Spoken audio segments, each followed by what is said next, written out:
Hello, I'm Eric Jampa and I'm the Communications Manager at Tara Mandala. From April 9th through the 12th of 2015, Tulku Sang-Ngag Rinpoche will bestow the empowerment of the 21 Taras from the Longchen Nyingtik cycle and give instructions for the practice at Tara Mandala. I got the chance to connect with Lama Tsultrim, who's hard at work in Boulder, Colorado, writing her new book, and she offered some insight into the preciousness of this opportunity. Here's what she had to say.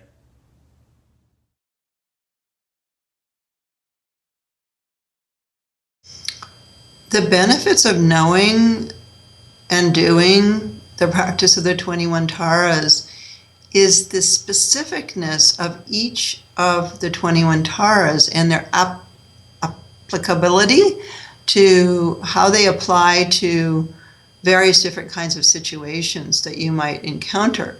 So Tara in general is compassion, and she's known for rapid response. She's like the rapid response deity, you could say. So when you have the 21 Taras, you have this rapid response energy, rapid compassionate response energy, sort of filtered, it's almost like a prism. If we think of the prism as Tara, and then when the light hits the prism, the various colors come out. It's all coming from that primal energy of Tara, but then it becomes very precise and specific with the 21 Taras.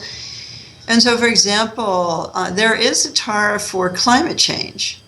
There is one of the 21 Taras for weapons of mass destruction.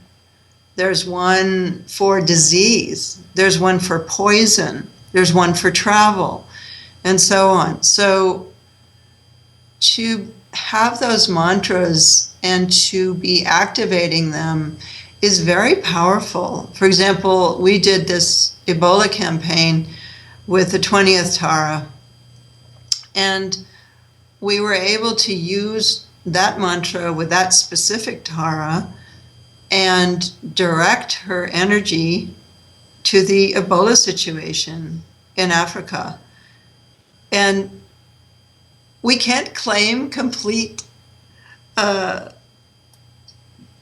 we can't claim that we completely caused the end of the Ebola epidemic, but the Ebola epidemic definitely did go down as soon as we started to do this. And of course, it was lots of people all over the world doing it, but it's an example of how we might use these mantras in the future. So then there's also doing all of them, doing all 21 Tara mantras within the sadhana, which is what you do. In my experience, when we do the 21, and we did it all last summer, we would, at the beginning of retreats, do 3 of each of the mantras of the 21 Taras. There was a feeling at the end of incredible power and blessings. It was really tangible. It wasn't just, okay, let's just say these mantras. It really had a very tangible benefit. And so if you receive this Wang and the Lung and the explanation of this practice, then you have the authorization to do the practice, and you can then activate all these mantras in the future for the benefit of beings. And that's a great gift because of the way they are so specific.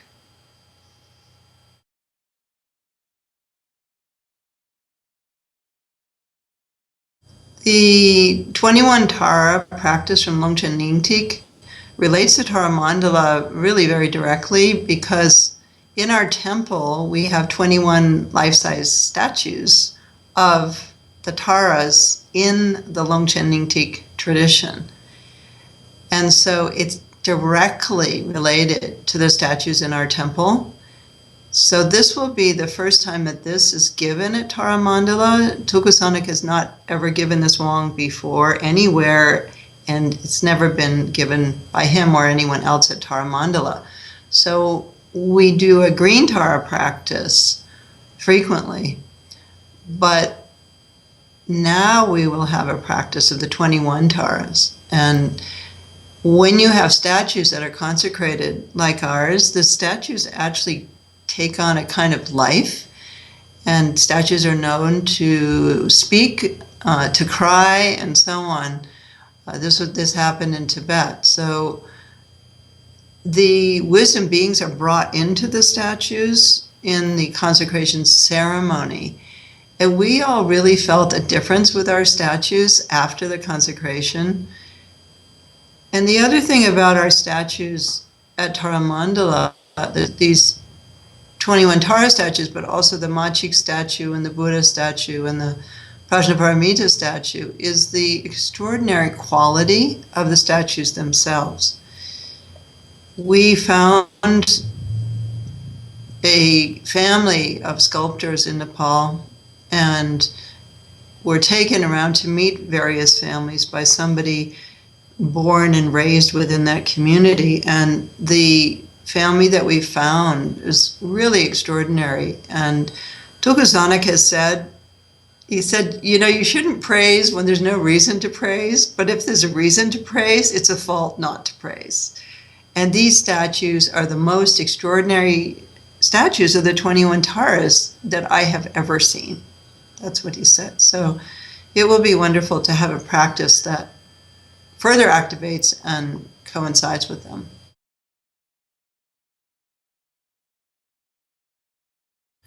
Tulku Sang-Ngag Rinpoche and Tara Mandala have a relationship that goes way back, really to the beginnings of Tara Mandala. He came to Tara Mandala in the early 90s when we founded Tara Mandala, when there was nothing on the land. He came the first time in the winter. He describes skiing David on cross-country skis for the first time. He'd never seen skis before. And so he began then, and then his first major project at Tara Mandala was the stupa. And he is a stupa builder. That's how he came to America for the first time. He was invited by Chakta Tulku to build the 8 stupas at Rigson Lane. And so I knew that about him. He was in Santa Fe building a stupa for Nakpa Yeshe Dorje after he passed away. And so I went down to meet him and told him I'd had this dream about the stupa of Nana Pema Dundrup and would he possibly come and help. And he did. And that's what he's always done. He just comes and he helps. It's not a sense of, that he's trying to take over Tara Mandala or in any way, interfere, I guess you could say. Although, of course, no Lama would do that, but he's just come and helped. And so he brought the artists that also painted the mandalas that are inside our stupa. He oversaw all the various ceremonies except the final one when Namkha Nubar Rinpoche came to bless it, that are involved in building a stupa. And the ceremony's done while you're building a stupa and the relics inside, and having it done really precisely and correctly creates the power of the stupa. And so he gave us that. And then he has come to teach. He taught Chud in the early days. He taught Chetaningtik, Nundro, and various other things. And then he came and filled the Sertok, which is the gold spire piece on top of the temple that's filled with mantras. He knew how to do that. He knows how to do all the ceremonies, which many lamas these days don't. And he knows that because of his 14 years with Digo Khyentse Rinpoche. And then he came and laid out the foundation of the temple and exactly where to bury the vase to the earth goddess. Under the temple, we laid out an entire calendar of the year with threads on the surface where the temple was to be built, found the precise day that we were doing this, and then drew on the ground a Nagini, and then under her arm, facing the direction the sun would be moving, we placed the vase.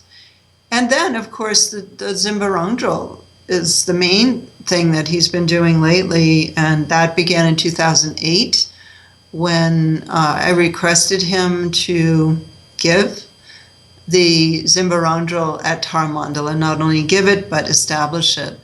And so he's done this with great steadiness, devotion, and thoroughness. He brought the first group through a 3-year retreat, and now he's working with us with Gateway. He's come every year that we've done the Drupchen, led the Drupchen.